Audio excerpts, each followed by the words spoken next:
ഇത്തവണ കേരളത്തിൽ അത്ഭുതങ്ങൾ നടക്കാൻ പോവുകയാണ്. ചിലർ വിസ്മയം എന്നൊക്കെ പറഞ്ഞ് നടക്കുന്നവരുടെ വിസ്മയം ഏകദേശം അവസാനിച്ചു. അനൂപ് തിരുവല്ലയിലെ വോട്ടർമാർക്ക് നൽകുന്ന ഉറപ്പുകൾ എന്തൊക്കെയാണ്? നല്ലൊരു ടൗൺ പ്ലാനറെ കൊണ്ടുവന്ന് ഒരു ടൗൺ പ്ലാനിങ് ടീമിന്, അതിന് നല്ല വിദേശത്തൊക്കെ നല്ല ഏജൻസികളുണ്ട്. ഒരു സാധാരണ MLA UDF LDF MLA 5 കോടി രൂപ മാത്രമേ ഫണ്ടുള്ളൂ. ഒരു NDAയുടെ MLA അൺലിമിറ്റഡ് ഫണ്ടാണ്. നരേന്ദ്രമോദി സർക്കാർ ഒപ്പമുള്ളത് കൊണ്ട് അത്തവണ തിരുവല്ല BJPയുടേതാണ്. തിരുത്തി എഴുതും തിരുവല്ല, അതാണ് ഞങ്ങൾ ഇത്തവണ മുമ്പോട്ട് വെച്ചിരിക്കുന്ന മുദ്രാവാക്യം. കിഫ്ബി മന്ത്രം ഇപ്പോഴും എനിക്ക് തോന്നുന്നു തോമസ് ഐസക് പോലും അത് ഉപേക്ഷിച്ചു. കിഫ്ബിയെ ഇവരൊരു പ്രചരണ ആയുധമാക്കി മാറ്റിയിരിക്കുകയാണ്. കിഫ്ബി എന്തോ വലിയ കാര്യമാണെന്ന് ആളുകളെ തെറ്റിദ്ധരിപ്പിച്ചിരിക്കുകയാണ്. ഒരു വീട്ടിൽ ചെന്നപ്പോൾ ഒരു റിട്ടയർഡ് ഉദ്യോഗസ്ഥരാണ്. അദ്ദേഹം എന്നെ ഇടതുപക്ഷത്തിന്റെ അവരുടെ വികസന നേട്ടങ്ങൾ എടുത്ത് കാണിച്ചു. അദ്ദേഹം ഒന്ന് സ്വസ്ഥമായിട്ട് നോക്കണം, അപ്പോൾ ഐഡിയ എന്താണെന്നുള്ളത് സ്ട്രൈക്ക് ചെയ്യുമെന്ന് പറഞ്ഞു. കണ്ടപ്പോഴേ കാര്യം പിടിയിട്ട് എന്താണെന്നറിയോ, അവരുടെ ഫ്രണ്ട് പേജിൽ അടിച്ചിരിക്കുന്ന ചിത്രം എന്താണെന്ന് ചോദിച്ചു കഴിഞ്ഞാൽ വന്ദേ ഭാരത് ട്രെയിനിന്റെ ചിത്രം അടിച്ചു വെച്ചിരിക്കുകയാണ്. അവരുടെ വികസന നേട്ടമായിട്ട് വന്ദേ ഭാരത് ഇടതുപക്ഷമായിട്ട് എന്താ ബന്ധം? അതിൽ കയറി യാത്ര ചെയ്യുന്നതല്ലാതെ. MLAയുടെ വീടിന്റെ ഫ്രണ്ടിൽ കൂടെ പോകുന്ന തിരുവല്ല മല്ലപ്പള്ളി റോഡ് പോലും പരിഹരിച്ച് വികസിപ്പിക്കാൻ പദ്ധതിയുണ്ടെന്ന് കേൾക്കാൻ തുടങ്ങിയിട്ട് ഒരു 10-15 വർഷമായി. അതുപോലും ചെയ്യാൻ സാധിച്ചില്ല. സ്വന്തം വീടിന്റെ ഫ്രണ്ടിൽ കൂടെ പോകുന്ന റോഡ് പോലും ചെയ്യാൻ സാധിച്ചിട്ടില്ല.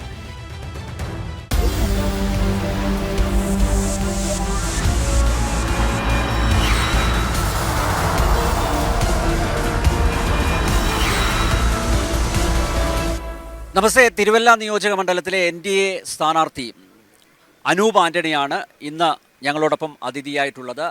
BJP സംസ്ഥാന ജനറൽ സെക്രട്ടറിയാണ്. നേരത്തെ യുവമോർച്ചയുടെ ദേശീയ സെക്രട്ടറി ആയിരുന്നു അനൂപ് ആന്റണി കഴിഞ്ഞ 3 മാസമായി തിരുവല്ല നിയോജക മണ്ഡലത്തിൽ തെരഞ്ഞെടുപ്പ് പര്യടനത്തിലാണ്. നമുക്ക് അനൂപിനോട് തന്നെ നേരിട്ട് ചോദിക്കാം, ഈ അനുഭവങ്ങൾ എന്താണ്? ഇക്കുറി തിരുവല്ല അനൂപ് സ്വന്തമാക്കുമോ എന്ന് നമുക്ക് നേരിട്ട് ചോദിച്ചറിയാം.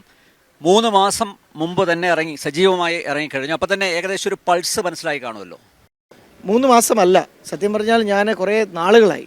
അതായത് എല്ലാവർക്കും അറിയാവുന്ന കാര്യമാണ്, ഞാൻ തിരുവല്ലയിൽ വളരെ കാലമായി സജീവമായി പ്രവർത്തിക്കുന്ന ഒരു വ്യക്തിയാണ്. ഏറ്റവും ഗ്രാസ് റൂട്ടിൽ തന്നെ ബന്ധങ്ങളും ഗ്രാസ് റൂട്ടിൽ തന്നെ എത്തി നിൽക്കുന്ന ഒരു വ്യക്തിയാണ്. അപ്പോൾ അതുകൊണ്ട് തന്നെ കഴിഞ്ഞൊരു 3 മാസമായി അതിനെല്ലാം ഒന്ന് ഓർഗനൈസ് ചെയ്യാൻ പറ്റി. അതിനു മുമ്പ് തന്നെ ഞാനിവിടെ വളരെ സജീവമായിട്ട് ഏറ്റവും താഴെത്തട്ടിൽ ആളുകളുടെ ആവശ്യങ്ങൾ മനസ്സിലാക്കിക്കൊണ്ട് കേന്ദ്ര സർക്കാർ പദ്ധതികളെ പരിചയപ്പെടുത്തിക്കൊണ്ട് കേന്ദ്ര സർക്കാർ പദ്ധതികൾ ആളുകളെ ചേർത്തുകൊണ്ട് അങ്ങനെ ആക്റ്റീവായിട്ട് നിൽക്കുന്ന വ്യക്തിയാണ്. ഇപ്പോൾ ഉദാഹരണത്തിന് എനിക്ക് തോന്നുന്നു ഈ മണ്ഡലത്തിൽ ഏകദേശം ഒരു 8,000-10,000 അടുപ്പിച്ച് ആളുകളെ പ്രധാനമന്ത്രി സുരക്ഷാ ബീമാ യോജന പദ്ധതിയിൽ എൻറോൾ ചെയ്തിട്ടുള്ളൊരു വ്യക്തിയാണ് ഞാൻ. സുകന്യാ സമൃദ്ധി യോജന വഴി ഏകദേശം 1000-ഓളം പെൺകുട്ടികളെ ആദ്യത്തെ പൈസ കൊടുത്ത് എൻറോൾ ചെയ്തിട്ടുള്ളൊരു വ്യക്തിയാണ് ഞാൻ. നിരവധി കോളനികളിൽ, കുടിവെള്ളം എത്താത്ത കോളനികളിൽ വാട്ടർ ടാങ്ക് കൊടുത്തുകൊണ്ടിരിക്കുന്ന വ്യക്തിയാണ് ഞാൻ. അങ്ങനെ നിരവധി കാര്യങ്ങൾ ഓൾറെഡി തന്നെ ഞാൻ ഈ മണ്ഡലത്തിൽ ചെയ്യുന്നുണ്ടായിരുന്നു. മിക്കവാറും എല്ലാ സ്ഥലങ്ങളിലുമൊക്കെ എൻ്റെ ഒരു മെഡിക്കൽ ക്യാമ്പുകൾ നടക്കാറുണ്ടായിരുന്നു. അങ്ങനെ സാധാരണക്കാരന് ആവശ്യമായിട്ടുള്ള കാര്യങ്ങളിൽ എൻ്റെ ഇടപെടലുകൾ നേരത്തെ മുതലേ ഉണ്ട്. എനിക്ക് തോന്നുന്നു നിരവധി മുദ്രാ ലോണുകൾ വഴി നിരവധി യുവാക്കൾക്ക് ഞാനിവിടെ തൊഴിലിന് അവസരം ഉണ്ടാക്കി കൊടുത്തിട്ടുണ്ട്. അങ്ങനെ എത്രയോ കാര്യങ്ങൾ നേരത്തെ തന്നെ ചെയ്യുന്നുണ്ട്. എൻ്റെ ഒരു ഓഫീസ് എന്ന് പറഞ്ഞാൽ ഒരു ഹെൽപ്പ് ഡെസ്ക് പോലെ കാലങ്ങളായി പ്രവർത്തിക്കുന്ന ഒരു ഓഫീസാണ്. ഓരോ ആവശ്യങ്ങൾക്ക് ആളുകൾ വരും, എല്ലാം രാഷ്ട്രീയം നോക്കാതെ ജാതിയും മതം ഒന്നും നോക്കാതെ എല്ലാവരെയും സഹായിക്കുന്ന ഒരു ജനകേന്ദ്രമായി അത് മാറിയിട്ട് ഒത്തിരി നാളുകളായി. അപ്പം അതുകൊണ്ട് തന്നെയും തിരുവല്ലയിൽ ഏറ്റവും താഴെത്തട്ടിൽ തന്നെ എനിക്ക് അടിവേരുകൾ വർഷങ്ങളായിട്ട് ഇവിടെ ഉണ്ട്. തീർച്ചയായിട്ടും അതുകൊണ്ട് എനിക്കൊരു പ്രവർത്തനം മാത്രം വേണ്ട, പ്രവർത്തനമുണ്ട്, പക്ഷേ വളരെ സ്ട്രോങ് ആയിട്ട് പാർട്ടിയുടെ പ്രവർത്തകർ ബൂത്ത് തലം വരെ വളരെ സ്ട്രോങ് ആയിട്ട് 3 മാസത്തിന് മുകളിലായിട്ട് ഇവിടെ പ്രവർത്തിച്ച് പഞ്ചായത്ത് ഇലക്ഷൻ മുതൽ ഇങ്ങോട്ട് ആ ഒരു ടെമ്പോ കളയാതെ പ്രവർത്തിച്ച് വരികയാണ്. അതുകൊണ്ട് തീർച്ചയായിട്ടും ഇത്തവണ തിരുവല്ല BJPയുടേതാണ്. തിരുത്തി എഴുതും തിരുവല്ല, അതാണ് ഞങ്ങൾ ഇത്തവണ മുമ്പോട്ട് വെച്ചിരിക്കുന്ന മുദ്രാവാക്യം. ഇവിടെ ഒരു തിരുത്തി എഴുത്ത് ആവശ്യമാണ്. ആ തിരുത്തി എഴുത്ത് നടത്താൻ BJPയും NDAയും ഇത്തവണ തയ്യാറായിട്ടുണ്ട്. അനൂപ്, എതിരാളികൾ എങ്ങനെയാണ് നോക്കിക്കാണുന്നത്? നോക്കൂ, കഴിഞ്ഞ 20 വർഷമായിട്ട് മാത്യു ടി തോമസ് ആണ് ഈ മണ്ഡലത്തെ പ്രതിനിധീകരിക്കുന്നത്. അദ്ദേഹം മന്ത്രിയായി ഇരുന്നിട്ടുമുണ്ട് അല്ലേ? എന്നിട്ടും തിരുവല്ലയുടെ വികസനം ഇങ്ങനെ പാതി വഴിയിലാണ് എന്ന് തന്നെ പറയാം. തിരുവല്ല പോലുള്ളൊരു നഗരം ഈ രീതിയിലല്ല വളരേണ്ടത് അല്ലേ? തിരുവല്ല എന്ന് പറയുന്ന ഈ സ്ഥലത്തിന്, തിരുവല്ല നമുക്കറിയാം, ലോകത്തിൻ്റെ ഏത് കോണിൽ പോയാലും ഒരു തിരുവല്ലക്കാരനെ കാണാൻ കിട്ടും. എന്ന് പറഞ്ഞാൽ തിരുവല്ലക്കാർ എല്ലായിടത്തുമുണ്ട്. വളരെയധികം പാരമ്പര്യമുള്ള വലിയ ചരിത്രമുറങ്ങുന്ന മണ്ണാണ് തിരുവല്ല. അങ്ങറ്റത്ത് പരുമലയാണ്. പരുമല മുതൽ തുടങ്ങി ഇങ്ങോട്ട് വരുമ്പോൾ കണ്ണശക്കവികളുടെ നാട്, തൃക്കപാലീശ്വരം ക്ഷേത്രം, ശ്രീവല്ലഭ ക്ഷേത്രം, ചക്കുളത്തുകാവ് ക്ഷേത്രം, പരുമല പള്ളി കഴിഞ്ഞാൽ ഇവിടെ മാർത്തോമ സഭയുടെ ആസ്ഥാനം, മലങ്കര സഭയ്ക്ക് ഏറ്റവും സ്ട്രോങ് ആയിട്ടുള്ള പുഷ്പഗിരി ഹോസ്പിറ്റലും കൂടാരപ്പള്ളിയും ബിലീവേഴ്സ് ഹോസ്പിറ്റല്, അങ്ങനെ നിരവധി. എന്തിന് ഇവിടുന്നാണ് മാരാമൺ കൺവെൻഷനിലേക്ക് പോകുന്നത്, പത്തനംതിട്ടയുടെ ഏക റെയിൽവേ സ്റ്റേഷൻ, അങ്ങനെ നിരവധി കാര്യങ്ങൾ കൊണ്ട് വിശേഷപ്പെട്ട ഒരു സ്ഥലമാണ് തിരുവല്ല. മല്ലപ്പള്ളി ടൗൺ കിടക്കുന്നത് ഇവിടെയാണ്. എല്ലാം കൊണ്ടും ഇത്രയും സാധ്യതകളുള്ള ഒരു സ്ഥലമായിരുന്നു തിരുവല്ല. ഞാൻ ഒരു ചെറിയൊരു ഒരു എന്താ പറയുക ഒരു സംഭവം പറയാം. കഴിഞ്ഞ ദിവസം ഞാൻ മല്ലപ്പള്ളിയിൽ കുറച്ച് ദിവസങ്ങൾക്ക് മുമ്പ് മല്ലപ്പള്ളിയിൽ ഞാൻ ഒരു വീട്ടിൽ ഇതുപോലെ ഗൃഹസമ്പർക്കത്തിന് പോവുകയുണ്ടായി. അവർ ബി ജെ പിക്കാരൊന്നുമല്ല, ബി ജെ പി അനുഭാവികളൊന്നുമല്ല. ഇപ്പോൾ ഒരു പ്രായം ചെന്ന ഒരു അച്ചാനും മാമയും അമേരിക്കയിലായിരുന്നു, തിരിച്ചു പോകുന്നു. 30 വർഷം 35 വർഷം അവിടെ ജീവിച്ചിട്ട് തിരിച്ചു വന്നു. അപ്പോൾ അവർ എന്നോട് പറഞ്ഞൊരു കാര്യം എൻ്റെ മനസ്സിൽ ഇങ്ങനെ സ്ട്രൈക്ക് ചെയ്ത് നിൽപ്പുണ്ട്. അവർ പറഞ്ഞത്, ഞങ്ങൾ ഈ നാട് വിട്ടു പോകുമ്പോൾ ഞങ്ങളുടെ മനസ്സിൽ അന്നത്തെ തിരുവല്ലയുടെ ഒരു ചിത്രം മനസ്സിലുണ്ടായിരുന്നു. ഞങ്ങൾ വല്ലപ്പോഴൊക്കെ നാട്ടിൽ തിരിച്ചു വരത്തുള്ളായിരുന്നു, പെട്ടെന്ന് വന്നങ്ങ് പോത്തേ ഉള്ളായിരുന്നു. അതുകൊണ്ട് തിരുവല്ല കൃത്യമായി കാണാൻ സാധിച്ചില്ല. അപ്പോൾ അവരുടെ ഒരു കണക്കൂടി ഞങ്ങൾ തിരിച്ചു വരുമ്പോൾ ഈ തിരുവല്ലയുടെ മുഖച്ഛായ തന്നെ മാറിയിട്ടുണ്ടാവും, കണ്ടു കഴിഞ്ഞാൽ തിരിച്ചറിയാൻ പറ്റാത്ത തിരുവല്ലായിട്ടുണ്ടാവും. പക്ഷെ വളരെ വിഷമത്തോടു കൂടി പറഞ്ഞത്, ഏത് പടിയാണോ തിരുവല്ല 25-30 വർഷം കിടന്നത് അതേ പടി കിടക്കുകയാണ് തിരുവല്ലയിൽ, യാതൊരു മാറ്റവുമില്ല. ഒരു വളരെ വിഷമത്തോടു കൂടി പറഞ്ഞാണ്. ഇനിയുമുണ്ട് നിരവധി കാര്യങ്ങൾ. വേറൊരു കാര്യം പറയാം.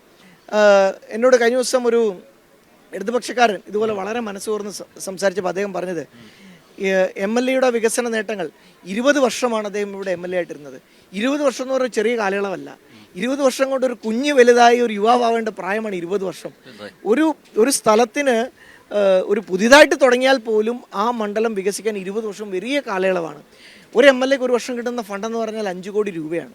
5 കോടി 2012-ലാണെന്ന് തോന്നുന്നു 1 കോടിയിൽ നിന്ന് 5 കോടിയായിട്ട് വർദ്ധിപ്പിച്ചത്. എന്ന് വെച്ചാൽ പോലും 80 കോടി രൂപ MLA ഫണ്ടായിട്ട് ഇവിടെ ചെലവഴിച്ചിട്ടുണ്ടാവണം. എവിടെയാണ് ആ വികസനങ്ങൾ എന്ന് ഒരു വ്യക്തി എന്നോട് ചോദിച്ചു. 80 കോടി രൂപയും 20 വർഷത്തെ കാലയളവും ചെറിയ കാര്യമല്ല. അദ്ദേഹം എന്നോട് ചൂണ്ടിക്കാട്ടിയത്, MLA-യുടെ വീടിൻ്റെ ഫ്രണ്ടിൽ കൂടെ പോകുന്ന തിരുവല്ല മല്ലപ്പള്ളി റോഡ് പോലും പരിഹരിച്ച് വികസിപ്പിക്കാൻ പദ്ധതിയുണ്ടെന്ന് കേൾക്കാൻ തുടങ്ങിയിട്ട് ഒരു 10-15 വർഷമായി. അതുപോലും ചെയ്യാൻ സാധിച്ചില്ല. സ്വന്തം വീടിൻ്റെ ഫ്രണ്ടിൽ കൂടെ പോകുന്ന റോഡ് പോലും ചെയ്യാൻ സാധിച്ചിട്ടില്ല. അപ്പോൾ എന്താണ് 20 വർഷത്തിൽ ഇവിടെ നടന്നിട്ടുള്ളത്? വലിയ ചോദ്യചിഹ്നമാണ്. കഴിഞ്ഞ ദിവസം ഇതുപോലെ തന്നെ ആ ഇടതുപക്ഷക്കാരൻ എന്നോട് പറഞ്ഞത്, അവരുടെ വാട്സപ്പ് ഗ്രൂപ്പിൽ CPM-കാരെ ഫോർവേഡ് ചെയ്തു. മനസ്സില്ലാ മനസ്സോട് കൂടെയാണ് കേട്ടോ CPM-കാരൻ, എൻ്റെ പ്രിയപ്പെട്ട സഹോദരങ്ങൾ ഈ കാര്യങ്ങളെല്ലാം ചെയ്യുന്നത്. അദ്ദേഹം പറഞ്ഞത്, ഒരു വാട്സപ്പിൽ അവർക്ക് മെസ്സേജ് ഫോർവേഡ് ചെയ്ത് തന്നു, MLA-യുടെ വികസന നേട്ടങ്ങൾ. അതിനകത്ത് ഏറ്റവും മുകളിൽ എഴുതിയിരിക്കുന്നത്, ആ ഒരു വാചകം വായിച്ചാൽ മതി, ഇത്തവണ ഞങ്ങൾക്ക് വോട്ട് കിട്ടത്തില്ല എന്ന് അദ്ദേഹം എന്നോട് പറഞ്ഞു. എന്താണെന്ന് ചോദിച്ചു കഴിഞ്ഞാൽ, ഏറ്റവും ആദ്യത്തെ വികസന നേട്ടമായി കാണിക്കുന്നത് തിരുവല്ല ബൈപ്പാസാണ്.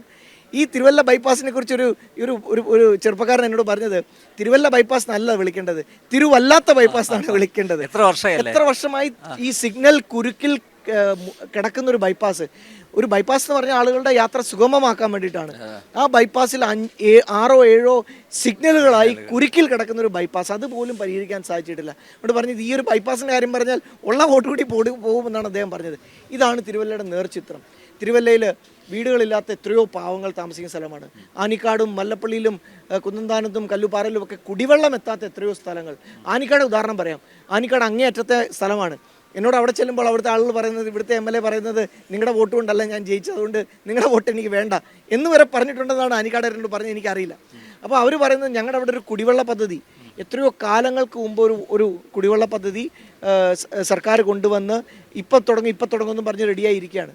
പക്ഷെ അത് കാട് പിടിച്ച് അങ്ങനെ കിടക്കുകയാണ് ആ പദ്ധതി എത്രയോ കാലങ്ങളായിട്ട്. എന്ന് പറഞ്ഞാൽ തിരുവല്ലയിലെ വികസനം കഴിഞ്ഞ 20 വർഷം കൊണ്ട്, എന്നോട് കുന്നന്താനത്തുള്ളൊരു വ്യക്തി പറഞ്ഞത്, അതിനു മുമ്പുള്ള 20 വർഷം എങ്ങനെയായിരുന്നു, അതിലും പിന്നിൽ പോയി എന്നാണ് അദ്ദേഹം. എപ്പോഴും ഈ MLA പറയുന്നത് കിഫ്ബി ഫണ്ട് ഉപയോഗിച്ച് എന്തോ വലിയ കോടികളുടെ വികസനം നടത്തി എന്നുള്ളതാണ്. ഇപ്പം ഞങ്ങൾ കഴിഞ്ഞ ജനസഭകളിലൊക്കെ ഉയർന്നു വന്നൊരു ചോദ്യം, ഈ കിഫ്ബിയിൽ നിന്ന് എടുത്ത പണം, കോടിക്കണക്കിന് രൂപ, ഇത് ആര് തിരിച്ചെടുക്കും? വലിയൊരു സാമ്പത്തിക ബാധ്യതയല്ലേ സംസ്ഥാനത്തെ ഓരോ പൗരന് മേലും അടിച്ചേൽപ്പിക്കുന്നത്, അല്ലേ? അപ്പം കിഫ്ബി മന്ത്രം ഇപ്പോഴും, എനിക്ക് തോന്നുന്നു തോമസ് ഐസക് പോലും അത് ഉപേക്ഷിച്ചു. അതെ, കാരണം കിഫ്ബിയെ കുറിച്ച് പറഞ്ഞാൽ ഗുണമുണ്ടാവത്തില്ല ദോഷമുണ്ടാവുമെന്ന് അറിയാവുന്നതുകൊണ്ടാണ് തോമസ് ഐസക് പോലും അത് ഉപേക്ഷിച്ചത്. കാരണം ഈ കിഫ്ബിയുടെ ഒരു വലിയ തട്ടിപ്പുണ്ട് കേട്ടോ. എന്താണെന്ന് ചോദിച്ചു കഴിഞ്ഞാൽ, കഴിഞ്ഞ ദിവസം ഞാൻ എന്നുവെച്ചാൽ കിഫ്ബിയുടെ പേരിൽ കഴിഞ്ഞ ദിവസം ഞാൻ ഒരു അമ്മമാർ, അവരിങ്ങനെ തൊഴിലുറപ്പുകാരാണ്. അപ്പോൾ അവരോടൊപ്പം ഇരുന്ന് വൈകുന്നേരം ചായ കുടിച്ച് വർത്താനം പറഞ്ഞുകൊണ്ടിരിക്കുമ്പോൾ അവർ പറഞ്ഞത്, ഞാൻ ചോദിച്ചു, മോദി സർക്കാർ നടപ്പിലാക്കിയ ദേശീയപാത പദ്ധതികളെക്കുറിച്ച് അറിയാമോ? അപ്പോൾ അവർ പറഞ്ഞത് ഏത് ദേശീയപാതയെല്ലാം കിഫ്ബി അല്ലേ പണിയുന്നത്. ഒന്നാലോചിച്ച് നോക്കണം. അവരെ പോലും പറഞ്ഞു പഠിപ്പിച്ചിരിക്കുന്നത് നരേന്ദ്രമോദി സർക്കാർ നടപ്പിലാക്കുന്ന ഇപ്പം നിലവിൽ 75,000 കോടി രൂപ ചെലവാക്കിക്കൊണ്ട് നടപ്പിലാക്കിക്കൊണ്ടിരിക്കുന്ന ദേശീയ ഹൈവേ പദ്ധതിയിൽ കിഫ്ബിയാണ് പണിയുന്നതാണ് അവരെ കൊണ്ട് പോലും പ്രചരിപ്പിച്ചിരിക്കുന്നത്. എന്ന് പറഞ്ഞാൽ കിഫ്ബിയെ അവരൊരു പ്രചരണ ആയുധമാക്കി മാറ്റിയിരിക്കുകയാണ്. കിഫ്ബി എന്തോ വലിയ കാര്യമാണെന്ന് ആളുകളെ അങ്ങ് തെറ്റിദ്ധരിപ്പിച്ചിരിക്കുകയാണ്. ഇതാണ് യാഥാർത്ഥ്യം. അതുകൊണ്ട് കിഫ്ബി എന്ന് പറയുന്നത് ഇവിടുത്തെ സർക്കാരിൻ്റെ ഒരു ബാധ്യതയാവാൻ അധികം നാളില്ല. അതുകൊണ്ട് കിഫ്ബിയുടെ പേരിൽ നടത്തുന്ന പ്രചരണം പൊളിയാൻ ഒരു ചീട്ടുകൊട്ടാരം പോലെ പൊളിയാൻ പോകുന്ന വരുന്ന ആളുകൾ പൊളിയുമെന്നുള്ള യാതൊരു സംശയവുമില്ല. ഇപ്പൊ മറ്റാരുണ്ട് LDF അല്ലാതെ എന്നുള്ള ഒരു മുദ്രാവാക്യമായിട്ടാണല്ലോ മുന്നോട്ട് ഞാനും അതന്നെ ചോദിക്കുന്നത്. മറ്റാരുണ്ട് LDF അല്ലാതെ ആശുപത്രി കെട്ടിടങ്ങൾ ഇടിഞ്ഞു വീഴാൻ മറ്റാരുണ്ട്? ഒരു സർജറിക്ക് ഒരു കത്രിക ഫ്രീ. മറ്റാരുണ്ട് LDF അല്ലാതെ ആശാ വർക്കർമാരെ നടു വെയിലത്ത് നിർത്തി ഇത്രയും നാൾ സമരം ചെയ്യിപ്പിക്കാൻ വേണ്ടിയിട്ട് മറ്റാരുണ്ട് LDF അല്ലാതെ? ഈ നാട്ടിലെ എത്രയോ പാവപ്പെട്ട ആളുകൾ വീടിന് വേണ്ടി കാത്തിരിക്കുകയാണ്, അവർക്ക് വീട് കൊടുക്കാതിരിക്കാൻ. അങ്ങനെ നിരവധി കാര്യങ്ങളിൽ ഈ നാട്ടുകാരെ പറഞ്ഞു പറ്റിക്കുന്നതിൻ്റെ കാര്യത്തിൽ LDFിൻ്റെ കാര്യത്തിലുണ്ടല്ലോ വളരെ കേമന്മാരാ കാര്യത്തിൽ. ഞാനൊരു ഉദാഹരണം പറയും. ഞാൻ തിരുവനന്തപുരം കോർപ്പറേഷൻ തെരഞ്ഞെടുപ്പിൻ്റെ സമയത്ത് ഇങ്ങനെ വീടുകൾ കയറുകയായിരുന്നു. അപ്പോൾ ഒരു വീട്ടിൽ ചെന്നപ്പോൾ ഒരു റിട്ടയർഡ് ഉദ്യോഗസ്ഥരാണ്. അദ്ദേഹം എന്നെ ഇടതുപക്ഷത്തിൻ്റെ അവരുടെ വികസന നേട്ടങ്ങൾ എടുത്ത് കാണിച്ചു. എന്നിട്ട് അദ്ദേഹം പറഞ്ഞു, ഒന്ന് സ്വസ്ഥമായിട്ട് നോക്കണം, അപ്പോൾ ഐഡിയ എന്താണെന്നുള്ളത് സ്ട്രൈക്ക് ചെയ്യുമെന്ന് പറഞ്ഞു. കണ്ടപ്പോഴേ കാര്യം പിടിയിട്ട് എന്താണെന്നറിയോ, അവരുടെ ഫ്രണ്ട് പേജിൽ അടിച്ചിരിക്കുന്ന ചിത്രം എന്താണെന്ന് ചോദിച്ചു കഴിഞ്ഞാൽ വന്ദേ ഭാരത് ട്രെയിനിന്റെ ചിത്രം അടിച്ചു വെച്ചിരിക്കുകയാണ്. അവരുടെ വികസന നേട്ടമായിട്ട് വന്ദേ ഭാരത് ഇടതുപക്ഷമായിട്ട് എന്താ ബന്ധം? അതിൽ കയറി യാത്ര ചെയ്യുന്നതല്ലാതെ ഇങ്ങനെ ആളുകളെ പറ്റിക്കുന്ന പോലെ, നേരത്തെ കിബിയുടെ കാര്യം പറഞ്ഞ പോലെ ജനങ്ങളെ വഞ്ചിച്ച് ജനങ്ങളെ പറ്റിച്ച് കൊണ്ട് മുമ്പോട്ട് പോകുന്ന ഒരു ഇടതുപക്ഷമാണ്. അതുകൊണ്ട് ഇത്തവണ എന്താ പറയുന്നത്, മറ്റാരുണ്ട് എന്ന ചോദ്യത്തിന് നല്ല എന്താ പറയുന്നത് കൃത്യമായ പ്രസക്തമായ ഒരു ചോദ്യമാണ്. മറ്റാരുണ്ട് ജനങ്ങളെ പറ്റിക്കാൻ ഇത്രത്തോളം? ഏറ്റവും വലിയ ഉദാഹരണമല്ലേ ശബരിമലയിൽ ഇത്രയും അധികം ആളുകളെ വേദനിപ്പിച്ചതിന് ശേഷം, ശബരിമല കൊള്ളയടിച്ചതിന് ശേഷം അയ്യപ്പ സംഗമം നടത്തുന്നു. ഒന്ന് ആലോചിച്ച് നോക്കിയേ. അതായത് ഒരാൾക്കെതിരെ ഇത്രയും അതിക്രമവും ക്രൂരതയും കാണിച്ചതിന് ശേഷം അയാളുടെ വന്ന് പറയാണ് മറ്റാരുണ്ട് ഞാനല്ലാതെ. എന്തൊരു വിരോധാഭാസമാണ്. വികസനം അല്ലേ, അത് അനുഭവവേദ്യമാകേണ്ടത് ആ വോട്ടർമാർക്കാണ്. അപ്പോൾ ഞാൻ നേരത്തെ പറഞ്ഞ പോലെ ജനസഭയിൽ പങ്കെടുത്ത വോട്ടർമാർ അവർ കൃത്യമായിട്ട് പറഞ്ഞിട്ടുണ്ട്. കാരണം എല്ലായിടത്തും ഇടതുപക്ഷത്തിൻ്റെ പ്രതിനിധി വന്ന് പറയുന്നത്, അല്ലെങ്കിൽ UDFിൻ്റെ പ്രതിനിധി വന്ന് പറയുന്നത് ഈ ഇത്ര കോടി രൂപയുടെ കെട്ടിടം നിർമ്മിച്ചു എന്നുള്ളതാണ്. ഈ കെട്ടിട നിർമ്മാണം മാത്രമാണോ വികസനത്തിന്റെ മാനദണ്ഡം? അങ്ങനെയാണ് നോക്കിക്കാണുന്നത്. ഏത് കെട്ടിടത്തിന്റെ കാര്യം പറയുന്നത്? ആകപ്പാട് സ്കൂൾ കെട്ടിടം പറയുന്നു, ആശുപത്രി കെട്ടിടം പറയുന്നു. അവർ ഏത് ഒരെണ്ണം പറയട്ടെ. അവർക്ക് ആകപ്പാട് ഇവിടെ പറയാനുള്ളത് ഈ ബൈപ്പാസും ഈ KSRTC ടെർമിനലും മാത്രമാണ്. വേറൊന്നുമില്ല. ഈ KSRTC ടെർമിനലിന്റെ അവസ്ഥ ഒന്ന് പോയി കാണണം കേട്ടോ. ഇന്നിപ്പോ അവിടെ അവർ ധൃതി പിടിച്ച് പണി നടത്തിക്കൊണ്ടിരിക്കുകയാണ്. ഈ ഇലക്ഷന്റെ ഇടയ്ക്ക്, സത്യം പറഞ്ഞാൽ ഇലക്ഷന്റെ ഇടയ്ക്കാണ് പരാതി കൊടുത്ത് സത്യം പറഞ്ഞാൽ കേസ് എടുക്കേണ്ട വിഷയമാണ്. ഇലക്ഷൻ നടക്കുക എന്നറിഞ്ഞുകൊണ്ട് പെട്ടെന്ന് എന്തൊക്കെയോ ചെയ്തുകൊണ്ടിരിക്കുകയാണ്. ഇതല്ലാതെ വേറെ ഏത് കെട്ടിടം ഒരു പണി? ഞാൻ നേരത്തെ പറഞ്ഞല്ലോ, മല്ലപ്പള്ളിയിൽ അവർ ഒരു നല്ല കെട്ടിടത്തിൻ്റെ പേര് പറയട്ടെ. മല്ലപ്പള്ളി ടൗണിൽ ഒരു ചന്തയുണ്ട്. എത്രയോ പഴക്കമുള്ള, വർഷങ്ങൾ പഴക്കമുള്ള ഒരു ചന്തയാണ് ശ്രീകൃഷ്ണവിലാസം. അപ്പം ആ ഒരു ചന്ത ഒന്ന് മോടി പിടിപ്പിച്ച് ഒരു പുതിയ ചന്തയാക്കാൻ എത്രയോ നാളായിട്ട് അവിടുത്തെ ആളുകൾ പറഞ്ഞുകൊണ്ടിരിക്കുകയാണ്. മല്ലപ്പള്ളി ടൗണിൽ ഒരു പാർക്കിംഗ് സംവിധാനത്തിന് വേണ്ടി എത്രയോ നാളായിട്ട് അവർ പറഞ്ഞുകൊണ്ടിരിക്കുകയാണ്. മല്ലപ്പള്ളിയിലെ പാലം പുതുക്കിപ്പണി എത്രയോ നാളായിട്ട് അവർ പറഞ്ഞുകൊണ്ടിരിക്കുകയാണ്. ഇവിടെ നിരണത്ത്, ഇങ്ങേറ്റം വരാം, നിരണത്ത് ഒരു ഹരിപ്പാടിലോട്ടുള്ള ഒരു ലിങ്ക് ഹൈവേ എത്രയോ നാളുകളായിട്ട് ഇപ്പം പണി എന്ന് പറഞ്ഞ് കാത്തു കെട്ടിക്കിടക്കുകയാണ്. ഇങ്ങനെ നിരവധി കാര്യങ്ങൾ. ഇവർ കെട്ടിടം പണി എന്ന് പറയുന്നത് ഏത് കെട്ടിടത്തിൻ്റെ കാര്യം ഇവർ പറയുന്നത്? ഈ പറയുന്ന ഒരു ഉപയോഗശൂന്യമായ പൈസ വേസ്റ്റ് ചെയ്ത ഈ KSRTC ടെർമിനലല്ലാതെ. ആ KSRTC ടെർമിനൽ കൊണ്ട് ഈ തിരുവല്ലയിലെ ഗതാഗത കുരുക്ക് കൂടിയതേ ഉള്ളൂ. കാരണം തിരുവല്ലയുടെ ഒത്ത നടുക്കൊണ്ടൊരു കെട്ടിടം പണിഞ്ഞിട്ട് ആർക്കും ഉപയോഗപ്പെടാത്ത രീതിയിലൊരു കെട്ടിടം പണിഞ്ഞ് തിരുവല്ല ഇപ്പൊ നോക്കൂ, ബൈപ്പാസ് വന്നിട്ട് പോലും ഇപ്പൊ ഞങ്ങൾ വന്നത് ഈ വഴി തന്നെയാണ്. KSRTC ബസ് സ്റ്റാൻഡിന് മുന്നില്ല. ഇപ്പോഴും ഒച്ചിഴയുന്നത് പോലെയാണ് വാഹനങ്ങൾ പോകുന്നത്. കാരണം അത് തന്നെയാണ്. ബൈപ്പാസ് ആരും എടുക്കുന്നില്ല. ആളുകളെല്ലാം ടൗണിൽ കൂടെ കയറുന്നു. ടൗണുകളിലെല്ലാം കടകളാണ്. അതിൻ്റെ കൂട്ടത്തിലൊരു KSRTC ടെർമിനൽ. ഇത് എന്തൊരു ടൗൺ പ്ലാനിങ് ആണ് സത്യം പറഞ്ഞാൽ. തിരുവല്ല മുനിസിപ്പാലിറ്റിക്ക് നല്ലൊരു ടൗൺ പ്ലാനറെ കൊണ്ടുവന്ന് തിരുവല്ലയുടെ ഫേസ് ലിഫ്റ്റിംഗ് എങ്ങനെ നടത്തണം എന്നുള്ളൊരു കൃത്യമായൊരു പ്ലാൻ ഉണ്ടാവണം. അല്ല, എനിക്കറിയേണ്ട അതാണ്. അനൂപ്, തിരുവല്ലയിലെ വോട്ടർമാർക്ക് നൽകുന്ന ഉറപ്പുകൾ എന്തൊക്കെയാണ്? നിരവധി ഉറപ്പുകളുണ്ട്. ഞാനത് ഏറ്റവും എടുത്തു പറയുന്ന കുറേ കാര്യങ്ങളുണ്ട്. അത് ഞാൻ എല്ലാം പറയുന്നില്ല, കാരണം അവസാനിക്കത്തില്ല. ഒത്തിരി കാര്യങ്ങളുണ്ട്. ചെറിയ ചെറിയ കാര്യങ്ങൾ മുതൽ വലിയ വലിയ കാര്യങ്ങൾ വരെ. ഇപ്പം തിരുവല്ല മുനിസിപ്പാലിറ്റിക്ക് ഞാൻ നേരത്തെ പറഞ്ഞ ഒരു ഫേസ് ലിഫ്റ്റിംഗ് ആവശ്യമാണ്. ഈ മുനിസിപ്പാലിറ്റിക്ക് ഈ ഗതാഗതക്കുരുക്കും ഒരു വണ്ടി ഇടാൻ പോലും സ്ഥലമില്ലാത്ത തരത്തിൽ ഇത്രയും മോശമായി കിടക്കുന്ന ഒരു മുനിസിപ്പാലിറ്റിയുടെ സൗകര്യങ്ങളാണ്. ഇതിനൊരു ഫേസ് ലിഫ്റ്റിംഗ് ആവശ്യമാണ്. നല്ലൊരു ടൗൺ പ്ലാനറെ കൊണ്ടുവന്ന് ഒരു ടൗൺ പ്ലാനിങ് ടീമിന് അതിന് നല്ല വിദേശത്തൊക്കെ നല്ല ഏജൻസികളുണ്ട്, നാഷണൽ ലെവലിൽ നല്ല ഏജൻസികളുണ്ട്, അവരെ കൊണ്ടുവന്ന് ഒരു നല്ല ടൗൺ പ്ലാനിങ് നടത്തി ഈ ടൗണിനെ എങ്ങനെ വികസിപ്പിക്കാം എന്നുള്ളതാണ് ഒന്നാമത്തെ കാര്യം. രണ്ട്, ഇവിടെ ഏറ്റവും അധികം നമ്മൾ നേരിടുന്നൊരു പ്രശ്നം എന്താണെന്ന് ചോദിച്ചാൽ ഇവിടെ എല്ലാം ഇപ്പോൾ പ്രായമായ ആളുകൾ മാത്രമേ വീടുകളുള്ളൂ. ചെറുപ്പക്കാരെല്ലാം നാടുവിട്ട് പോവുകയാണ്. ഒരു 5000 ചെറുപ്പക്കാരെങ്കിലും മിനിമം ഈ നാട്ടിൽ പിടിച്ചു നിർത്താനുള്ള ഒരു 5000 പേർക്ക് തൊഴിൽ കൊടുക്കുന്ന ഏതെങ്കിലും ഒരു കേന്ദ്ര സർക്കാർ സ്ഥാപനമോ ഒരു മൾട്ടിനാഷണൽ കമ്പനിയുടെ ഒരു വ്യവസായ യൂണിറ്റോ ഞാനിവിടെ കൊണ്ടുവരും. ഞങ്ങൾക്ക് ഇവിടെ സ്ഥലമൊക്കെ ഉണ്ട്. ഷുഗർ മില്ലിൻ്റെ ഫാക്ടറിയൊക്കെ ഒരു ഉപയോഗശൂന്യം അത് കിടക്കുവാണ്. ഇഷ്ടംപോലെ സ്ഥലമുണ്ട്. ഞങ്ങൾക്ക് അവിടെ പ്ലാമല എസ്റ്റേറ്റോ ഒത്തിരി കാര്യങ്ങളുണ്ട്. ഇവിടെ സ്ഥലത്തിന് പാമല എസ്റ്റേറ്റും ഒക്കെ ഞങ്ങൾ ഇഷ്ടംപോലെ സ്ഥലമുണ്ട്. ഞങ്ങൾക്ക് ഇതുവരെ സ്ഥലത്തിന് കുറവൊന്നുമില്ല. അപ്പോൾ അതുകൊണ്ട് എന്താ പറയുന്നത്, ഇവിടെ ഞങ്ങൾ അങ്ങനെ ഒരു 5000 പേർക്കെങ്കിലും തൊഴിൽ കൊടുക്കുന്ന ഒരു നല്ല സംരംഭം ഇവിടെ കൊണ്ടുവരും. 3, കണക്ടിവിറ്റി. അങ്ങ് മല്ലപ്പള്ളി, അങ്ങ് ചേലക്കൊമ്പ് തിരുവല്ല വരെ വരുന്ന മല്ലപ്പള്ളി വഴി പോകുന്ന റോഡ് സത്യം പറഞ്ഞാൽ വളരെ നിഷ്പ്രയാസം ലാൻഡ് അക്വിസിഷൻ നടത്തി പണിയെഴുപ്പിക്കാവുന്ന ഒരു റോഡാണ്. ലാൻഡ് അക്വിസിഷൻ ഞാൻ 6 മാസം കൊണ്ട് ലാൻഡ് അക്വിസിഷൻ നടത്തി തരാം. ആളുകളെ കയ്യിലെടുത്ത് അവിടെ പ്രശ്നങ്ങൾ എല്ലാം സ്ഥലം വിട്ടുകൊടുക്കുന്നവർക്കും പ്രശ്നങ്ങളുണ്ട്, വികസനം വേണമെന്ന് പറയുന്നവർക്കും പ്രശ്നങ്ങളുണ്ട്. രണ്ടും പരിഹരിച്ചുകൊണ്ട് 6 മാസം കൊണ്ട് ആ റോഡിൻ്റെ പണി ഞാൻ മുഴുവൻ ലാൻഡ് അക്വിസിഷൻ ചെയ്ത് കാണിച്ചു തരാം. ഇത് അടിയന്തരമായിട്ട് ഞാൻ MLA ആയി കഴിഞ്ഞാൽ ആദ്യത്തെ 6 മാസം കൊണ്ട് പൂർത്തീകരിക്കുന്ന എൻ്റെ ഒരു വാഗ്ദാനമാണ് ഇത്. തിരുവല്ല സ്റ്റേഡിയം ഇങ്ങനെ കിടക്കാൻ തുടങ്ങി എത്രയോ കാലങ്ങളായി. അത് ഇവിടെ മഹാത്മാഗാന്ധി യൂണിവേഴ്സിറ്റിയുടെ പരിപാടിക്ക് വേണ്ടിയിട്ട് കാട് വെട്ടിത്തെളിച്ചു. അതിന് മുമ്പ് വരെ കാടായിരുന്നു. കഴിഞ്ഞ ദിവസം എന്നോട് ഞങ്ങളുടെ ഒരു അച്ഛൻ പറഞ്ഞത് എന്തോ ഒരു പരിപാടിക്ക് വേണ്ടിയിട്ട് ആ സ്റ്റേഡിയം ഞങ്ങൾ എടുത്തു. കാട് വെട്ടിത്തെളിച്ചപ്പോൾ 6 പെരുമ്പാമ്പിനെ കിട്ടിയെന്നാണ് പറഞ്ഞത്. അതാണ് ആ തിരുവല്ല സ്റ്റേഡിയത്തിൻ്റെ അവസ്ഥ. ആ തിരുവല്ല സ്റ്റേഡിയം ഒരു അന്താരാഷ്ട്ര നിലവാരത്തിലുള്ള സ്റ്റേഡിയമാക്കി മാറ്റും, യാതൊരു സംശയവുമില്ല. അതിന് കേന്ദ്ര സർക്കാരിൻ്റെ എല്ലാ സഹായവും അതിനുവേണ്ടി കൊണ്ടുവരും. ഞാൻ പറഞ്ഞല്ലോ, ഇവിടുത്തെ ജനങ്ങൾക്ക് എന്താ പറയുക, ഒരു വീടില്ലാതെ കഴിയുന്ന ഒരു സാധാരണക്കാരനെ പോലും ഇവിടെ ഉണ്ടാകാൻ പാടില്ല. ഇപ്പോഴും ഷീറ്റൊക്കെ അടിച്ച് താമസിക്കുന്ന, ഒട്ടും താമസിക്കാൻ പറ്റാത്ത അവസ്ഥയിൽ കഴിയുന്ന ഒത്തിരി ആളുകൾ താമസിക്കുന്ന സ്ഥലമാണ്. അങ്ങനെ ഒരാൾ പോലും ഈ തിരുവല്ലയിൽ ഇനി ഉണ്ടാവത്തില്ല. കുടിവെള്ളം എത്താത്ത ഒരു പ്രദേശം പോലും ഈ തിരുവല്ലയിൽ ഇനി ഉണ്ടാവത്തില്ല. അങ്ങനെ പറയാനാണെങ്കിൽ ഒട്ടേറെ കാര്യങ്ങൾ. തിരുവല്ല റെയിൽവേ സ്റ്റേഷൻ, പത്തനംതിട്ടയുടെ ഏക റെയിൽവേ സ്റ്റേഷനായ തിരുവല്ലയെ ഞാൻ നേരത്തെ പറഞ്ഞ ശബരിമല അടക്കമുള്ള ആത്മീയ സാംസ്കാരിക കേന്ദ്രങ്ങളുടെ ഒരു ഗേറ്റ് വേ ആക്കിക്കൊണ്ട് ഏറ്റവും മികച്ച റെയിൽവേ സ്റ്റേഷനാക്കിയിട്ട് ഈ തിരുവല്ല റെയിൽവേ സ്റ്റേഷനെ ഞാൻ മാറ്റും. പിന്നെ അങ്ങനെ നിരവധി കാര്യങ്ങൾ. തിരുവല്ലയിൽ ടൂറിസത്തിന് അനന്തമായ സാധ്യതകളുണ്ട്. ആത്മീയ സാംസ്കാരിക അല്ലാത്ത ടൂറിസം, അതിനു വേണ്ടിയിട്ടുള്ള കാര്യങ്ങൾ. തിരുവല്ലയിലെ ഏറ്റവും വലിയൊരു പ്രശ്നം വെള്ളക്കെട്ടും വെള്ളപ്പൊക്കവുമാണ്. ഇപ്പം ഒരു ചെറിയ മഴ വന്നാൽ പോലും വെള്ളക്കെട്ടാണ്. അത് ഈസി ആയിട്ട് പരിഹരിക്കാം. അതിനും കൃഷിയുമായിട്ടും ബന്ധമുണ്ട്. ഇപ്പോൾ ഞങ്ങൾക്ക് കൃഷിയുള്ള അപ്പർ കുട്ടനാട് മേഖലകളുണ്ട്. അങ്ങോട്ട് വെള്ളം ഒഴുകിയെത്തുന്നില്ല എന്നുള്ള പ്രശ്നം. അതേസമയത്തിന് വെള്ളപ്പൊക്കം വരുമ്പോൾ വെള്ളം ഉണ്ട് താനും. ഇതിനുള്ള പരിഹാരം എന്താണെന്ന് ചോദിച്ചാൽ ഞങ്ങളിവിടെ പമ്പയാറും മണിമലയാറും ഒഴുകുന്നുണ്ട്. ഇത് തിരുവല്ലയുടെ മാത്രമല്ല, ഈ പ്രദേശത്തിൻ്റെ മൊത്തം പ്രശ്നമാണ്. അതുകൊണ്ട് ഈ പമ്പയാറും മണിമലയാറും നമാമി ഗംഗയുടെ പ്രൊജക്റ്റിൻ്റെ മാതൃകയിൽ വൃത്തിയാക്കിക്കൊണ്ട് വെള്ളമൊഴുക്കുന്ന ഒരു പദ്ധതി ഇവിടെ ഞങ്ങൾ കൊണ്ടുവരും. അത് ഞങ്ങൾ സംസ്ഥാനത്ത് കൊടുക്കുന്ന വാഗ്ദാനമാണ്. ഒപ്പം ഇങ്ങോട്ട് ഒഴുകുന്ന കൊച്ചു തോടുകളെല്ലാം വൃത്തിയാക്കാൻ മൈനർ ഇറിഗേഷൻ്റെ നല്ല പദ്ധതികൾ കേന്ദ്ര സർക്കാരിൻ്റെ ഭാഗത്തുണ്ട്. അതെല്ലാം ഞങ്ങൾ ഇവിടെ കൊണ്ടുവരും. ഇനി തിരുവല്ലയിൽ വെള്ളപ്പൊക്കവും വെള്ളക്കെട്ടും ഞങ്ങൾ സമ്മതിക്കും. ഇവിടെയാണ് ഡബിൾ എഞ്ചിൻ സർക്കാരിന്റെ അനിവാര്യത. കൃത്യമായ ഒരു ഡബിൾ എഞ്ചിൻ MLA ആവശ്യമുള്ള ഒരു സ്ഥലമാണ്. അതുകൊണ്ടാണ് ഞാൻ നേരത്തെ പറഞ്ഞത്, ഒരു സാധാരണ MLA ക്ക് UDF LDF MLA ക്ക് 5 കോടി രൂപ മാത്രമേ ഫണ്ടുള്ളൂ. ഒരു NDAയുടെ MLA ക്ക് അൺലിമിറ്റഡ് ഫണ്ടാണ്, നരേന്ദ്രമോദി സർക്കാർ ഒപ്പമുള്ളതുകൊണ്ട്. അതുകൊണ്ട് ആ ഒരു ഡബിൾ എഞ്ചിൻ MLA ആയി തിരുവല്ല വികസിപ്പിക്കണമെന്നാണ് എൻ്റെ ആഗ്രഹം. അതിനുള്ളൊരു അവസരമാണ് ഞാൻ തിരുവല്ലക്കാരോട് ചോദിച്ചുകൊണ്ടിരിക്കുന്നത്. അല്ല, ഈ മാറ്റം വേണമെന്ന് വോട്ടർമാർക്ക്, താഴേക്കടയിലുള്ള വോട്ടർമാർക്ക് അതിയായ ആഗ്രഹം.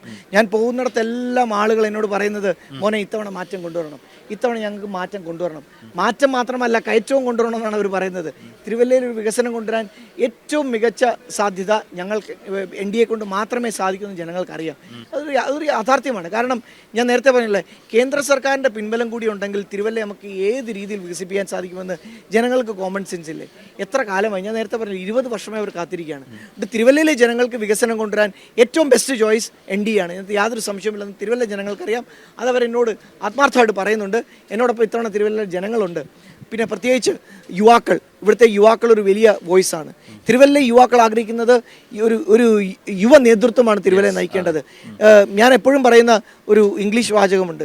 അതായത്, U can't change the beginning, but you can start from somewhere and change the ending അതുകൊണ്ട് കഴിഞ്ഞത് കഴിഞ്ഞു. ഇനി എവിടെ നിന്നാണോ അവിടെ നിന്ന് തുടങ്ങി അത് നല്ലൊരു രീതിയിൽ മുമ്പോട്ട് കൊണ്ടുപോയി അവസാനിപ്പിക്കണമെന്നാണ് ഞാൻ ആഗ്രഹിക്കുന്നത്. ഓക്കെ, തിരുവല്ല നമുക്ക് മാറ്റി നിർത്താം.